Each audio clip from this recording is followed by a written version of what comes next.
En México, alrededor de 12 millones de personas, que representan el 10.8% de la población, padecen diabetes. Cerca del 30% de los afectados desconocen que la tienen, lo que significa que existen más de 3 millones de personas que no han sido diagnosticadas. A la fecha, la diabetes y sus complicaciones ocupan el primer lugar de mortalidad general.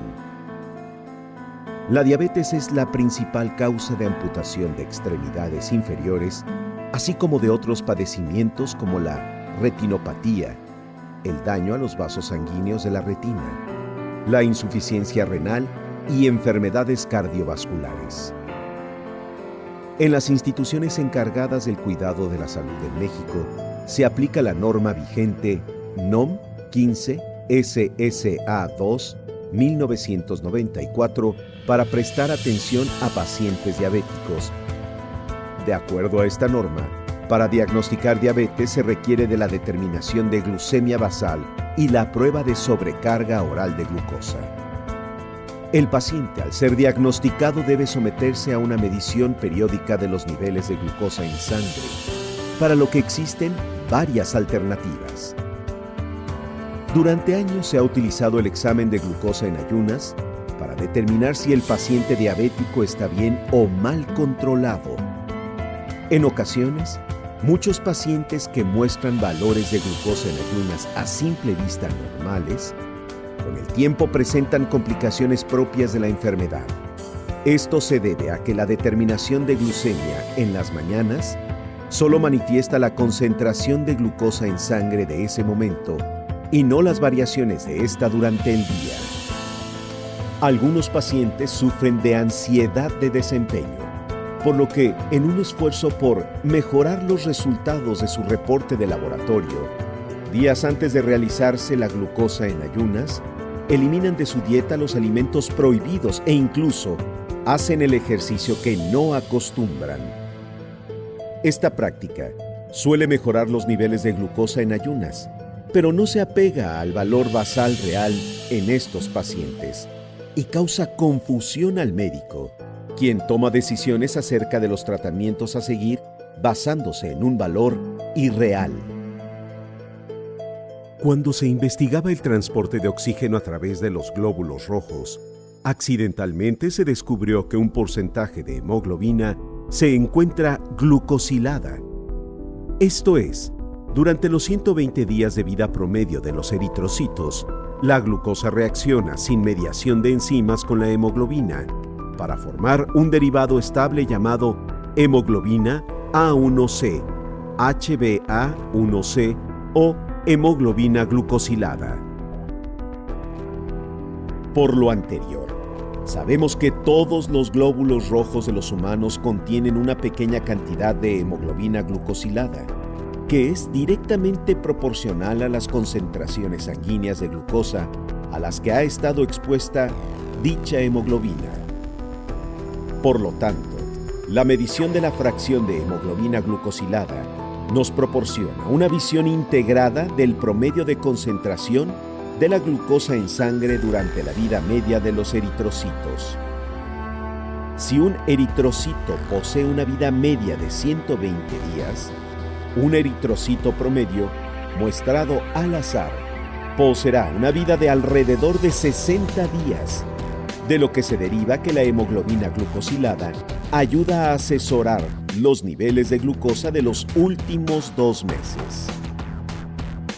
El efecto que tiene la compensación sobre la hemoglobina en el paciente con ansiedad de desempeño es relativamente bajo. Si el paciente se cuida 2 días antes del estudio, el efecto sería de 1/30 multiplicado por la diferencia entre las concentraciones de glucosa antes de la dieta estricta y el valor de la glucosa 2 días después al momento del análisis. Debido a las limitaciones propias del control de la diabetes por medio del estudio de la glucosa en ayunas, los padecimientos asociados a esta enfermedad como retinopatía, neuropatía, nefropatía y cardiopatía no muestran correlación con este estudio. Sin embargo, la hemoglobina glucosilada sí representa mejores correlaciones con los síntomas asociados a la diabetes. En el 2009, un comité internacional de expertos en materia de diabetes emitió un documento en el cual recomienda a la hemoglobina glucosilada como el parámetro de elección para el diagnóstico de la diabetes y su correlación con complicaciones. Algunas de las recomendaciones para el diagnóstico de la diabetes señaladas en este documento son: el estudio de la hemoglobina glucosilada es una medición fiel y precisa de los niveles crónicos de glucemia y se correlaciona bien con el riesgo de complicaciones en la diabetes. La prueba hemoglobina glucosilada posee varias ventajas sobre la medición de la glucosa en ayunas. La diabetes debe ser diagnosticada cuando la hemoglobina glucosilada se encuentre en 6.5%. El diagnóstico debe ser confirmado con la repetición de la hemoglobina glucosilada. Es recomendable que la repetición se realice en el mismo laboratorio para evitar variaciones por cambios de metodología o calibración. Si no es posible realizar la prueba de hemoglobina glucosilada, los métodos diagnóstico como la glucosa plasmática en ayunas y glucosa postprandial son aceptables. El estudio de la hemoglobina glucosilada es indicado en niños en los cuales la diabetes se sospecha, pero los síntomas clásicos y la glucosa plasmática casual mayor que 200 miligramos sobre decilitros no se encuentran.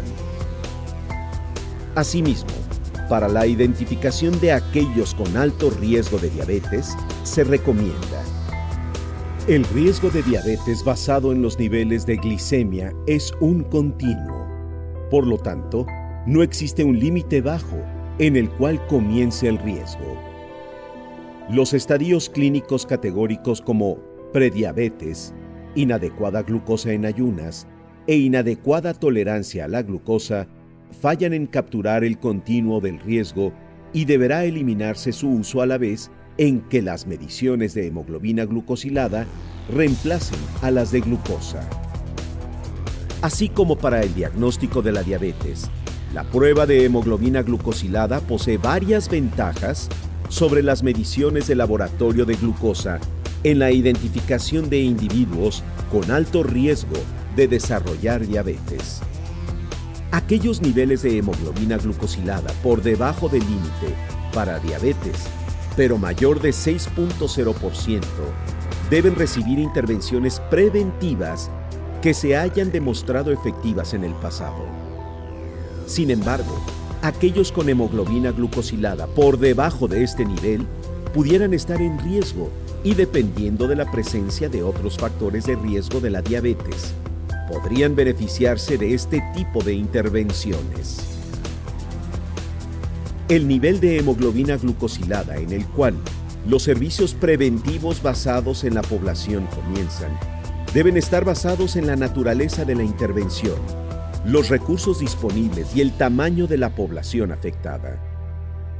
Cabe mencionar que la hemoglobina glucosilada posee varias ventajas adicionales sobre las determinaciones de glucosa, entre las que destacan: el ayuno y demás preparación antes del estudio no son necesarios, aunque sí determinantes para disminuir sueros lipémicos, ya que estos contienen considerables concentraciones de grasa, menores coeficientes de variación en sujetos y entre sujetos, menores probabilidades de variaciones preanalíticas que interfieran con la interpretación clínica. Promueve el uso de un mismo estudio para diagnosticar y dar seguimiento al problema, lo que facilita los procesos tanto al médico como al paciente. En respuesta a este documento, se han propuesto diversas desventajas del uso de la hemoglobina glucosilada como prueba para diagnosticar diabetes, entre las que podemos mencionar algunas suposiciones un tanto exageradas, como que el estudio posea interferencias aún desconocidas. La particularidad de que no es una prueba apropiada para diagnosticar diabetes gestacional. el hecho de que ya existen muchos instrumentos de detección rápida de determinaciones que incluyen glucosa, que siguen siendo válidos para el diagnóstico o seguimiento de la diabetes. El comité no pide que se deje de determinar la glucosa para pacientes que han caído en un shock o el seguimiento a un tratamiento inmediato para bajar los niveles de glucosa, como la administración de insulina en un paciente aquejado por altos niveles anormales de glucosa. No hay que olvidar que estas recomendaciones están basadas en evidencias y que están planteadas por expertos que suponen con ellas una mejora sobre la práctica actual en la mayoría de los casos. La hemoglobina glucosilada generalmente se obtiene como un porcentaje de la hemoglobina total y se manejan los siguientes valores como referencia. Los valores normales de hemoglobina glucosilada en diabéticos se encuentran alrededor del 5%, siendo un valor óptimo un porcentaje entre 4 y 5.5. Un resultado calificado como bueno oscila entre 5.5 y 6.0%. Un valor regular se encuentra entre el 6.1 y el 6.5%, mientras que un valor malo va del 6.6% al 10%. Finalmente, cuando se muestra un valor mayor al 10%, significa que el paciente está descompensado. Cabe mencionar que estos valores son analizados periódicamente y han sido modificados por la consideración de las últimas publicaciones científicas, por los datos y la opinión profesional, así como por la experiencia multicéntrica y multianual acumulada de laboratorios Lister. Lister le recuerda que estos valores son una guía y no una ley, y que la hemoglobina glucosilada puede realizarse de 1 a 2 veces por año, tomando en cuenta los resultados que se obtienen en cada estudio. En las personas diabéticas, este estudio debe realizarse al menos 4 veces por año, aunque se recomienda cada 2 meses, y la meta es lograr un valor de 6%.